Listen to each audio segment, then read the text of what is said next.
Okay, the main objective or big rock of this video is going to be place value relationships. We're going to look at why do we call our number system base 10. So I have our base 10 blocks set out in our chart from the last lesson. So what we're going to do is we're going to look at this. Here is my 100th, here is my 1/10, and here's my 1 whole.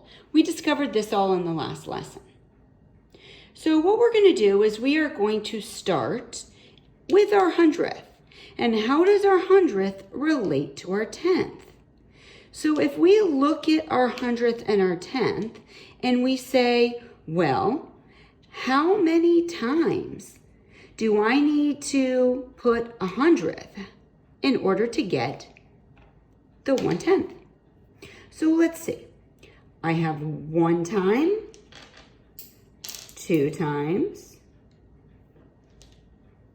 3 times, 4 times, 5 times, 6 times, 7 times, 8 times, 9 times, and 10 times. So my 1/10 is 10 times the 100th because I had to put the 100th down 10 times. So what we're saying here is here's my 100ths right here. We're going to write all the different names for this place.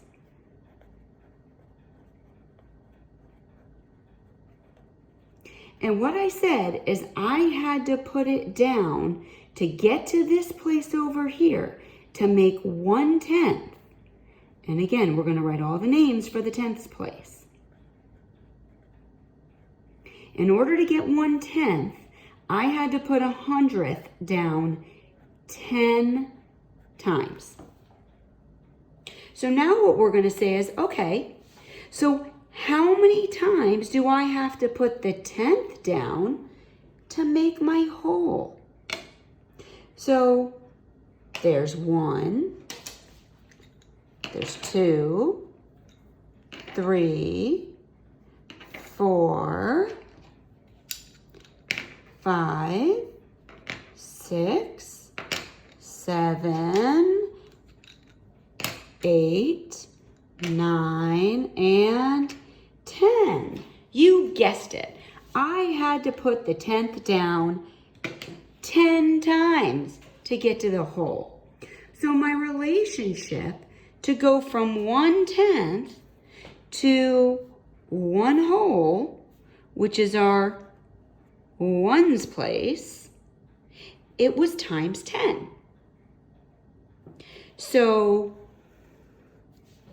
let's push this aside because I think you can do this next part without the blocks. Our next question is if we follow this pattern of relationships in base 10, that it took 10 100ths to get to a 10th, 10 tenths to get to a whole, our next place is going to be our tens place. So how many ones does it make to make 10? I'll give you a minute to think about that. You're correct. 10 times.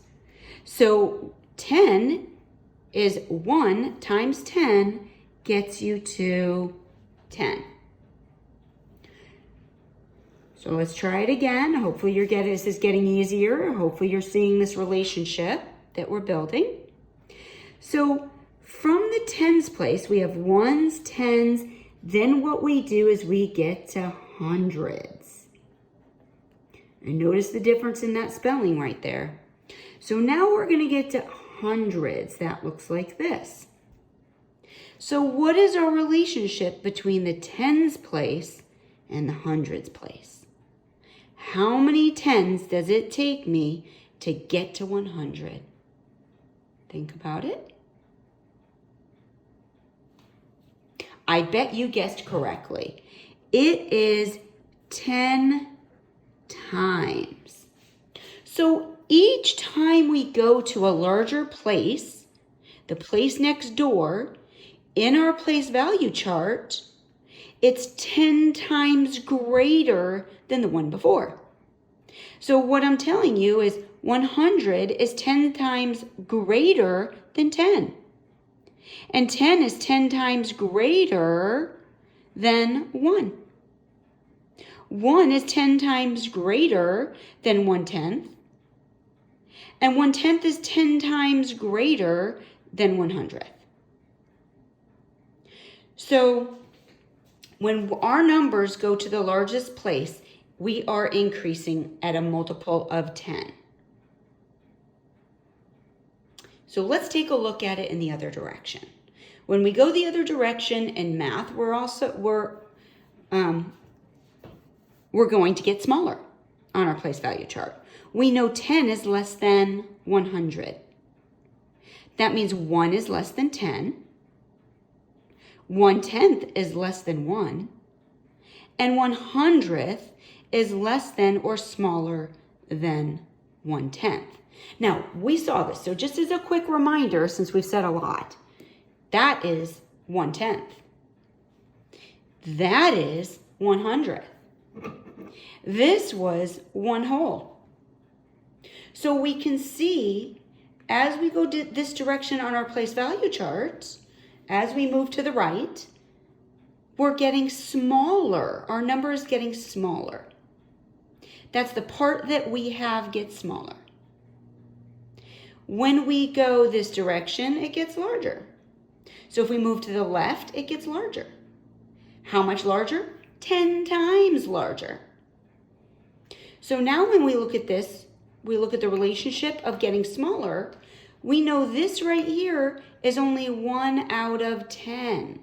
So remember here, we put 1 out of 10 of this whole. So I'm going to take this away here, and we know it's 1/10 of. So 1/10 of is the same as saying divided by 10. So if we take this 1 whole and divide it into 10 pieces, we end up with our 10th. So if we're going this direction right here, we're going to the right, then it is 1/10. So when we look at this relationship here, we said the 100th is 1/10 of the 10th. So that means this is dividing by 10. If we go here, we're going 1/10 of the place before, meaning divided by 10. So we did the inverse operation. When our numbers and our amounts are getting larger, we're multiplying by 10. When our amounts are getting smaller, we're dividing by 10. So each time we move 1 place. So when I look at, now we're going to take the blocks away and we're going to think about it conceptually. So I have 100 here. How do I get from 100 to 10? I divide by 10. Because 10 is 1/10 of 100. How do I get from 10 to 1? Again, I divide by 10. So this is our relationship on our place value chart. We will be using this from multiplying to adding to subtracting, regrouping. Everything is foundational on understanding the relationship on a place value chart. So feel free to watch this video again. I'll take a picture of these notes so that you can look at them in a picture format.